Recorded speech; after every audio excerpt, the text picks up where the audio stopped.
Welcome back, everyone. It's been a week, and it's been since last year that we've talked about NASCAR, so let's get it started. And yeah, if there's any issues with the video, let me know, and I'll try to fix that as soon as possible. So, with that in mind, I would, just like off the bat, thanks for watching, whoever's watching right now, and please feel free to comment in the chat. Please participate in the poll if you have seen the race. So, yeah, let's get started. Tonight's video that will go into tomorrow morning, we'll be talking about the 2022 Busch Light Clash at the Coliseum. The first race in NASCAR in just about 50 years that has been raced at inside a stadium. And in about that same time that NASCAR has driven at a track this short. It was a quarter-mile track. Lap times averaging at the best like 13 and a half seconds, give or take a few tenths here or there.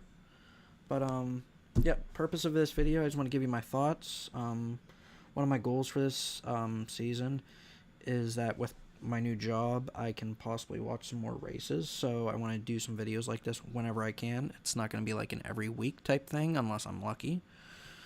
But yeah, I just want to offer my thoughts and go from there, because in a lot of ways this was a brand new start for NASCAR. New car, some different things, new race. This race is traditionally held at Daytona, which initially, and that is kind of one of my concerns with it, is, I'm such a stickler for February being reserved for Daytona. But as we will get on with the video, I will, offer my thoughts. I kind of kept a journal throughout the week. I was able to watch most of practice, qualifying, and, the race, and I'll talk about that as it goes on. So, yeah. So,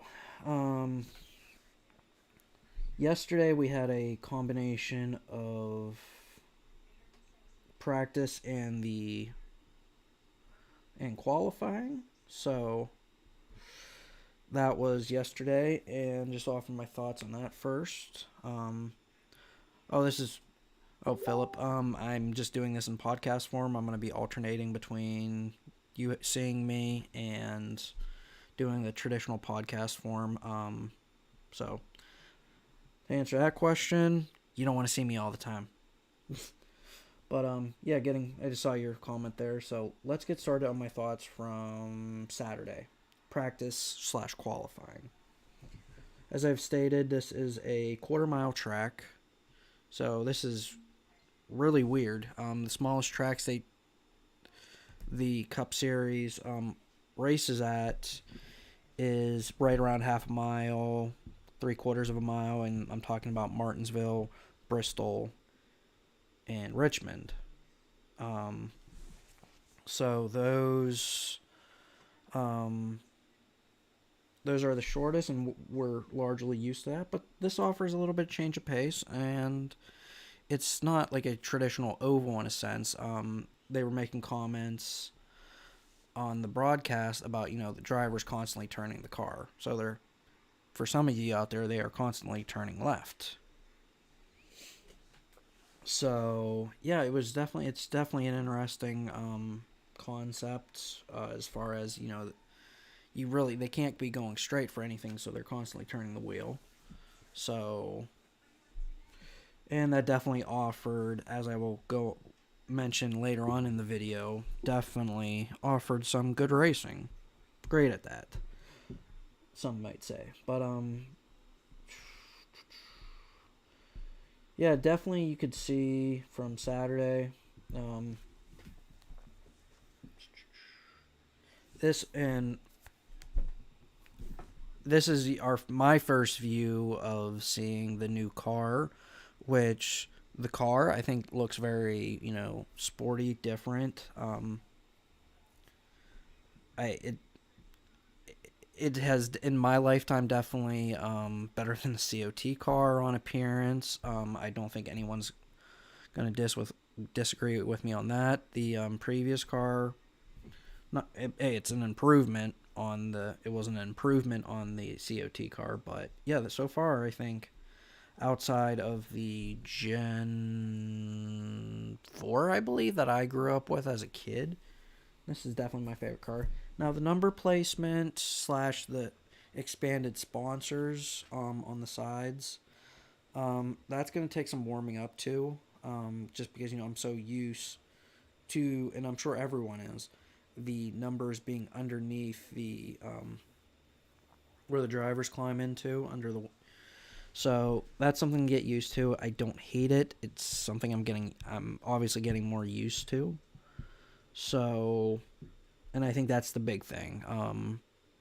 As I've seen Philip mention in the comments, the numbers is still the iffy part. But if anyone else is watching, please feel free to give your thoughts on that as well. And this is the first time since 1971 that they've driven on a track this short. So this is actually the first time in the modern era, which is 1972 to present day, that they've driven on a track this short.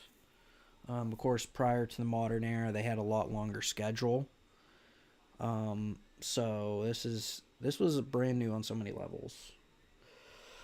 So looking at some of the cars, there were definitely some cars I was impressed by the paint schemes, including the Ty Dillon car, the Black Rifle Coffee Company car. I might have to get a diecast of that. Nothing too extraordinary, just 164 diecast whenever they come out. And also on top of that, Austin Cindric, his scheme of a, I think it was Freightliner who was sponsoring him. It was a predominantly black car with blue stripes or whatever, a darker blue, and that was definitely sharp. Let's see. But yeah, just I'm trying to look over my notes real quick and try and decipher them the best that I can. But so, and the one funny thing was, whenever I'm watching this for the first time yesterday, please offer your thoughts in the comments as well if you're watching this. All right, like I said, this track closely resembles in some way, it's a short track. So we're talking about Martinsville, Bristol, and Richmond. Put in the comment section which track this reminds you of the most out of those three. Or heck, if there's even another one it reminds you of, please feel free to put that in the comments. But Clint Boyer on commentary said it reminded him of Martinsville. Well, I'm just thinking a few minutes prior, I'm like, this looks like Richmond. So you already have a couple different opinions there. So yeah.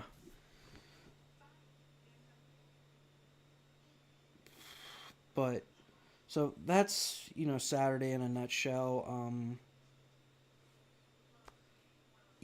They would, when it was coming to practice, they'd only be having I forget how many cars, but right around 10 or 12 or so.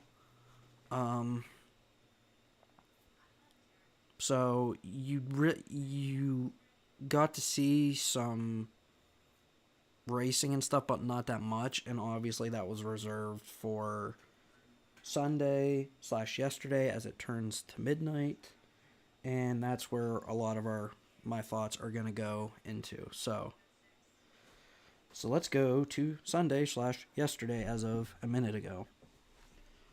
Before I get into that, once again, just want to say thanks to everyone who's watching the video. Please hit the like button. Please, as well, hit the subscribe button, and please feel free to offer your thoughts. I will get to those in a little bit here. And yeah, I also have a poll going up, so give a rating of what you thought of the race if you saw it, and we'll get to that. But yeah, let's get to Sunday. So the heat races were going to be 9 cars per heat. and forget the lap. Yeah, 25 laps. So those are the basics. And I'll offer my thoughts heat by heat, and even offer my predictions, because I did pretty good for the most part. But let's hold off on that for a second here. So yeah, as I've mentioned, the heats consist of 9 cars and 25 laps. Top 4 cars advance. Everyone else goes into a last chance one of 2 last chance qualifiers. So was able to watch the first heat, which consisted of, and the starting order was Kyle Busch, followed by Daniel Suarez, Ricky Stenhouse Jr., Ryan Blaney, Denny Hamlin, Eric Almirola, BJ McLeod, Todd Gilliland, and Ross Chastain. My predictions for the top 4 to come out of this heat were Kyle Busch, Daniel Suarez, Ryan Blaney, and Denny Hamlin. And well, close, but no cigar. Kind of like my playoff bracket for the NFL. I got 3 out of the 4 right. I got Kyle Busch, Suarez, Blaney, and Stenhouse beat out Hamlin. So close there. Out of this heat race, Kyle Busch and Daniel Suarez were definitely the class of the field in this heat. The race for 3rd and 4th in the heat were very close. So that was the big race, and that consisted of Stenhouse, Blaney, and Hamlin. And what I really got to see out of this was it was tight racing, and it was hard to make moves. We'll get more on that later, because after the first heat, you started to see it more, that this was definitely hard to make some moves on this track. But so yeah, out of the first heat, I was impressed. Nothing too spectacular, nothing awful either. So yeah, that's the first heat. Well, when it comes to heat 2, that consisted of Tyler Reddick, Cole Custer, Harrison Burton, Alex Bowman, Bubba Wallace, Austin Dillon, Chase Briscoe, Brad Keselowski, and Martin Truex Jr. My predictions coming out of this heat were Reddick, Custer, Bowman, and Briscoe. Well, once again, I was 3 for 4. Got Reddick, Custer, and Briscoe. Briscoe, I thought starting 7th. I'm like, he's too. I saw certain drivers, and I'm like, okay, I think this fits their style, and that's like some of these drivers who are used to racing bull rings, midget cars, different forms of racing. So that suited drivers like Chase Briscoe. Chase Briscoe, Christopher Bell, Larson. I think this definitely suited their style. So as I said, I got 3 out of 4 right. Austin Dillon was the only one I got wrong, and he took the place of Alex Bowman in this case. But yeah, once again, I was 3 for 4. And due to some problems with trying to help somebody with the computer and the wonderful IRS, I was not able to watch pretty much any of Heat 2, and for that part, the majority of Heat 3. So, another reason to love the wonderful IRS. So, yeah, I wasn't able to see this Heat 2 much, so I can't offer my thoughts much on that or Heat 3. But let's get to Heat 3 and my predictions, because once again, I was 3 for 4 in my predictions for Heat 3. Heat 3 consisted of Justin Haley, Chase Elliott, William Byron, Christopher Bell, A.J. Allmendinger, Kevin Harvick, Chris Buescher, Corey LaJoie, and Cody Ware. And looking at the results, Justin Haley, Byron, Christopher Bell, and Chase Elliott were the 4. So, which one did I get wrong? Harvick just missed out. And William Byron took the spot, which that one I was kind of debating on, but I didn't quite go with it. So once again, I was 3-4. But once again, like I said, I was able to see the last part of this, and yeah, it also offered some good racing as well.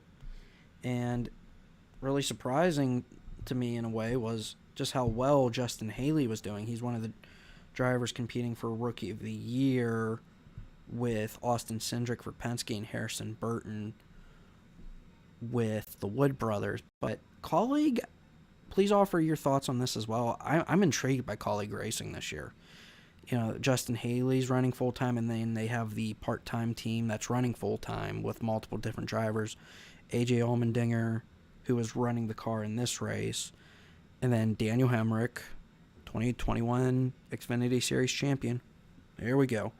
And Noah Gragson. So they're splitting that ride. But, yeah, they intrigue me. So if I'm not the only one who thinks that, let me know. I'm intrigued by them this year. And I was definitely getting that thought in that third heat race. All right, so Heat 4, I was able to pay attention more in depth, and this was I went 2 for 4 on predictions on this one. So Heat 4 consisted of Joey Logano, Kyle Larson, Michael McDowell, Landon Castle, Austin Cindric, Eric Jones, Ryan Preece, Kurt Busch, and Ty Dillon. And the 2 I got right were Logano and Larson. And then McDowell and Eric Jones got the last 2 spots. And this one, Heat 4 to me, from the limited heat selection I saw, was definitely the best heat race in my opinion. Like I said, I didn't really see the middle 2. So, but this was intense. What was it? You really started to see early Eric Jones was one of the drivers, and he was not the only one, but was willing to put the bumper to advance. But yeah, Jones was in 6th place, so I definitely thought going into this, if there's some good drivers in the back of these heat races, they're gonna have to be willing to put that bumper to get some, positions moved up and to be into that top 4.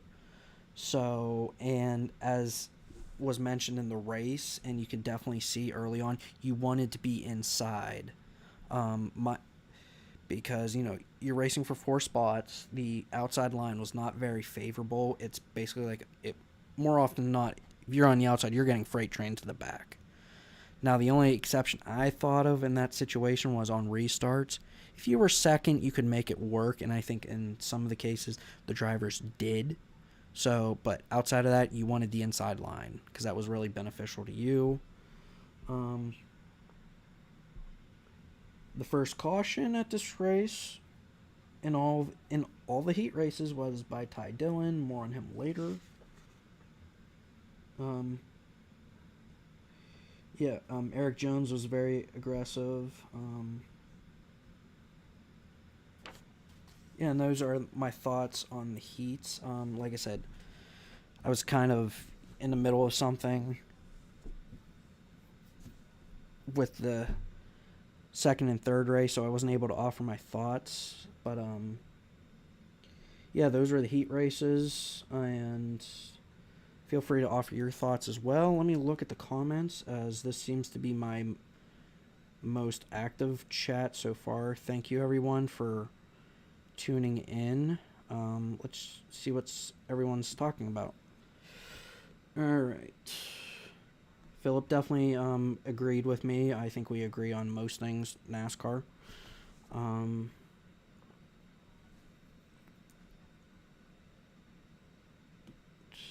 Tony Stewart as an announcer. Yeah, it definitely wasn't bad. I definitely feel like a 3-person booth for Fox is beneficial, and if they rotate the third individual out, I think it'd be very cool. I know they've done that in the lower series, so it would be nice to hear Tony offer his thoughts and opinions as well.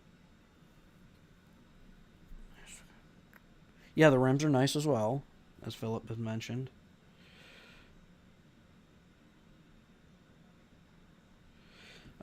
Thank you to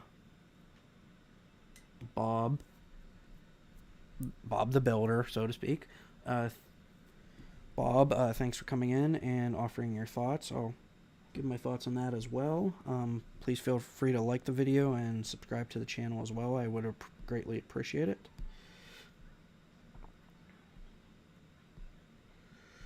Yeah, that the pit road becoming more efficient. They have one lug nut on the car, so very much like Formula One. So that's going to be interesting. Once we start getting some races, because this was very much like a Friday night or Saturday night racetrack. Not too many, if any at all, pit stops. Under competition. So.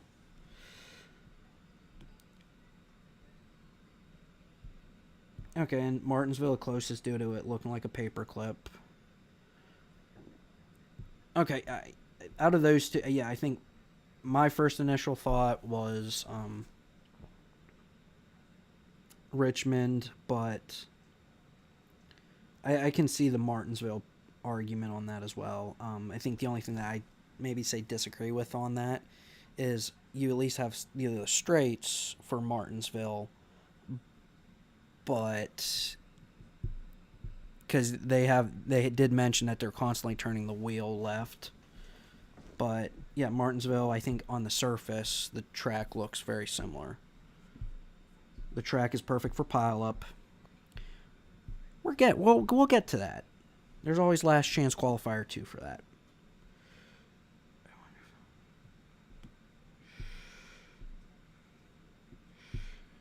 And then he finally comments, he mentioned, Kurt Busch used that bumper. Well, multiple guys did. But like I said, thanks for the comments, guys, and let's get back to the last chance qualifiers, and then we'll get to the A main. And yep, Philip, you mentioned it at the right time. I like the caution flags where they don't take laps off. Yeah, that's great, because otherwise, I'm looking at you last chance qualifier 2. A lot of that race would have been under caution laps. But let's get to the last chance qualifiers. In this race, I predicted that Denny Hamlin, AJ Allmendinger, and Kevin Harvick would be the 3 to come out of that last chance qualifier and qualify for the main. The last chance qualifiers would take the top 3 drivers from each last chance qualifier race, and then the 23rd spot and the final spot would be to reserve for the driver not yet locked in who was the highest in the championship standings, which I will mention that in a second as well. But my predictions for the top 3 in last chance qualifier were, as I mentioned, Denny Hamlin, AJ Allmendinger, and Kevin Harvick. And guess who finished in the top 3? All 3 of them. So that was good. And also during this, being that last year's champion Kyle Larson already was in the main event, so to speak, the next person that was not qualified was Martin Truex Jr. Well, he was in last chance qualifier 2 and decided not to race in the race because, heck, he can get his free spot by just saying, hey, I'll take that provisional, and he did. We'll get more on that because he was going to be in race number last chance qualifier 2. And my other major thought on last chance qualifier number 1 was Cody Ware. I believe he finished... Yeah, he finished 4th. So he was almost in there, and, say what you want about the Rick Ware racing team, but Cody almost made it up there. So that was impressive. And what was it? The Last chance qualifiers were 50 laps. And my only thought on that for the future of this event is maybe shorten that, because obviously until the end they're not going to be very racy. But I think if you maybe drop this like 20, 25 laps, it would definitely add a lot of excitement. Probably at this race a lot of wrecks too, potentially. But I felt like that would really help this event. One of my minor flaws that I saw with it. So those are my thoughts on Last Chance Qualifier Race 1. Not bad, but obviously was not the highlight compared to Last Chance Qualifier number 2. My picks for that were, coming out of that Last Chance Qualifier, were Ryan Preece, Austin Cindric, and Kurt Busch. Well, I had my worst showing in predictions there for 1 for 3. My thoughts on that were definitely there was some good tight racing at the front. I made a mention of staying on the inside line. This race was very aggressive. Probably the best race prior to the main event of the night. Ty Dillon was racing very aggressive, and as a result had 2 penalties throughout this race, this Last Chance Qualifier, and he actually originally qualified for the main event. He actually won it, but was disqualified because he jumped a restart, which was actually the result of both his penalties in this race.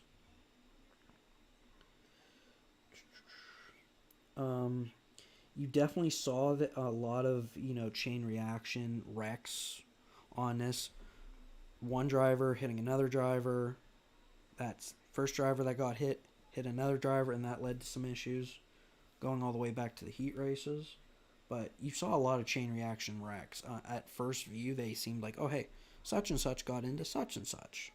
But often they were chain reaction wrecks.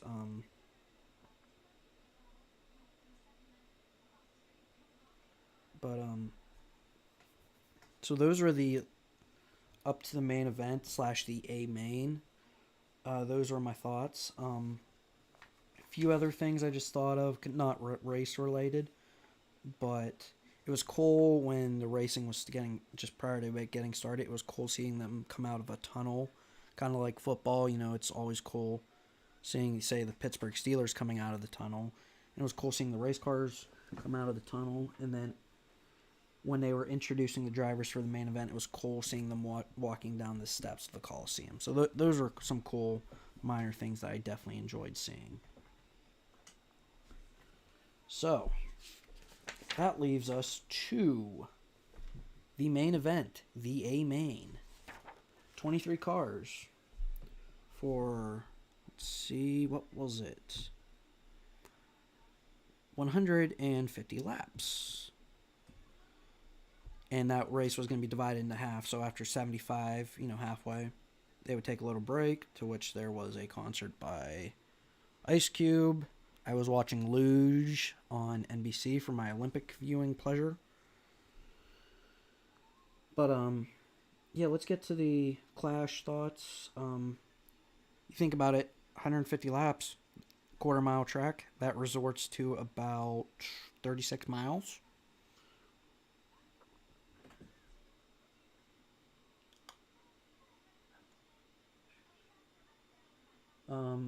Definitely had, early on, you definitely had some surprises as far as drivers competing towards the front.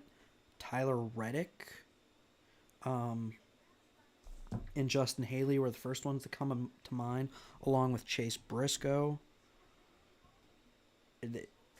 Definitely maybe the surprises that were competing up front for this race. Larson led early on for a good portion of the race. Chase Briscoe was moving his way up, so he was definitely being like that hard charger, so to speak. And Justin Haley was just up there right around that top 5, I think maybe as high as 3rd. So, like I said, adding to that intrigue for colleague racing. But they all ran into issues with their car or got into 2 Hendrick cars. And as I'm writing this down, how they're being, doing very well, I guess the curse of the pen kind of got them, because shortly thereafter, kind of one after another, they just all fell out due to car issues, which I'm hoping we don't see a lot in the future. It seemed to be an issue with the track, but let's hope that does not become an issue with into the season. Oh yeah. And towards the end of the first half, definitely made the thought of it. Joey Logano was definitely looking to be picking up the pace and his car being really effective. And yeah, he puts the bumper to Kyle Busch and is able to lead at the halfway point. Shade of things to come. And this first half, for a 150 lap race, obviously there was not a lot of urgency, which is very understandable, because obviously that's going to come as the laps decrease. So yeah, there wasn't too much action for the most part, but that's not a bad thing, because obviously they're racing for the end of the race. It doesn't matter what you do prior to that, but it matters what you do at the end. So, as mentioned before, I did not watch the Ice Cube concert. I just watched Luge for a little bit. So let's get to that second half of the race. They did make a mention that, Kyle Busch, he had won the Clash at the Daytona 2.5 Oval, the Daytona Road Course, and was potentially, and was in the running to win the inaugural Clash at the Coliseum. So that would be, had he won, that would have been very impressive, to have a 3-time winner at all 3 different formats of the Clash in its first year. The one thing I did say that I would maybe offer for future years if they want to do this, is they had a caution due to, I think it was Brian Blaney, his car, something broke, and he had to make that sharp left into the inside pit road. Well, they threw a caution because he couldn't get in there safely, which I understand.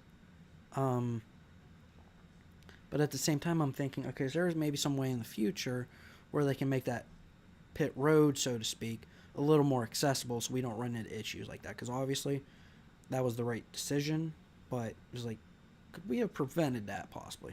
I'm not sure. Offer your thoughts on that as well. Yeah, Haley got into it with Byron and Larson, which led to end of his day. At this time, I'm thinking your winner potentially is going to come out of Larson, Logano, and Kyle Busch. Larson kind of faded there towards the end, and it became the Kyle Busch and Joey Logano show. But that's not without some potential surprises. Austin Dillon definitely seemed to be coming on late. Wasn't able to catch up to the top 2. And it led to the Kyle Busch and Joey Logano. Both trying to make history, as I mentioned previously with Kyle Busch. If he were to won the race, he would have won the Clash on all 3 formats so far. But he was not able to do that, but I can see this potentially in the future, him being a contender. But Joey Logano won the race and created some history of his own. He continued to add to his history-making profile for race wins. Remember, he won the first dirt race for the Cup Series last year at Bristol. The first run in about as many years as the last quarter-mile track. So he's able to win the first dirt race in the modern era and the first quarter-mile race in the modern era. So definitely had a history-making moment there. As was mentioned in the comments below, I believe by Bob. Hold on. Yep, if Busch didn't cook the tires, he probably would have had a better chance of winning. Yeah, that definitely seemed like it. Logano just definitely seemed to have a better car at the end, and I agree with Bob in that case. Kyle was definitely competing to try and get past him for a while, but towards the end wasn't quite able to get there. So the finish was kind of uneventful compared to some of the other races, but overall, not that bad. I was relatively impressed with it. I would say A minus, B plus. There's obviously things you can improve on, but overall, I'm very happy. I was very happy with it. Like I said, the only issue I had with it was it's like I really don't like less. I really didn't like where the. I lost my thought here as I'm reading the comments. Part of me is kind of I don't like them taking a race away from Daytona, but obviously fans are asking for more short track racing. So at that, I definitely enjoyed the racing for the most, for the most part. Just so yeah, overall I'd call it a hit. I was laughing on looking at Facebook and people complaining about this, and my thing is, okay, I think people obviously just people just will say stuff just to say stuff, and you're not going to please everyone, but I just think some people just like to complain, whine, moan, whatever. But this overall was not bad. I enjoyed it. I think it would definitely be a good way to help some old school NASCAR fans, because short track racing is NASCAR's bread and butter. And I don't think anyone would really complain about this over a 1.5 mile track, for the most part. Let's see. But, let me think. Yeah, that's pretty much it. I'm still getting some comments here, so let me read those real quick.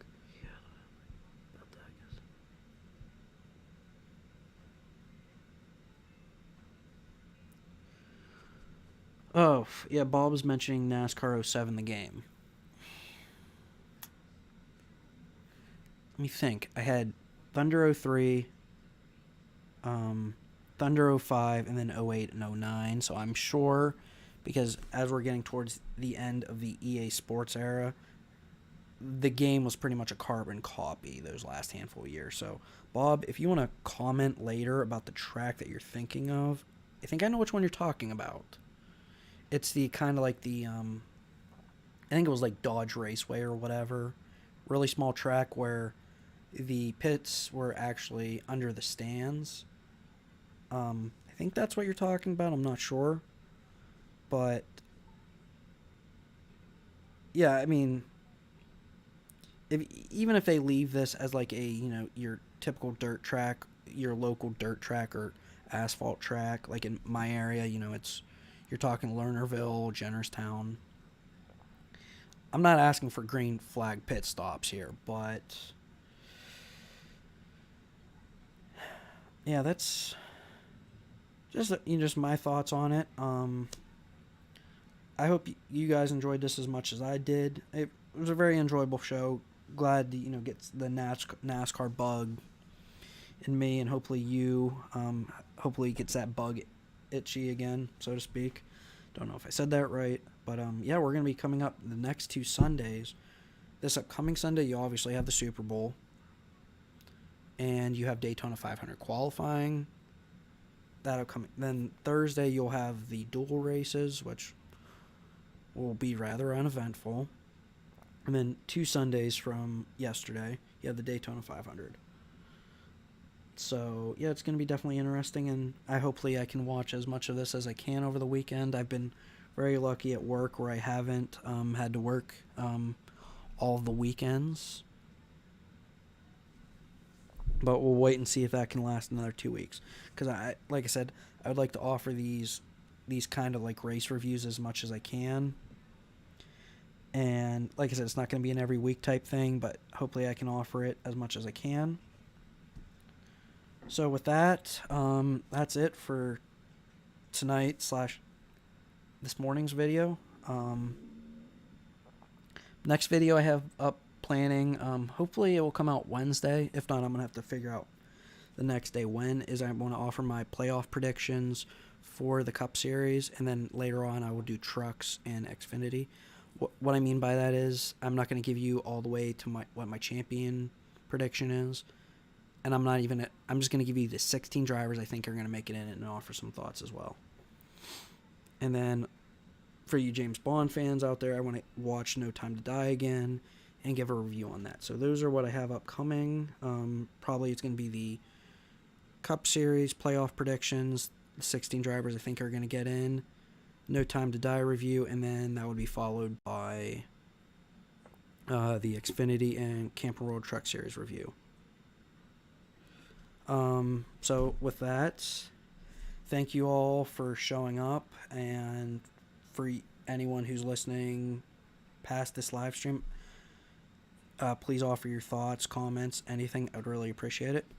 With that, thank you for the most active chat I've had so far. Philip, thank you for your continued support.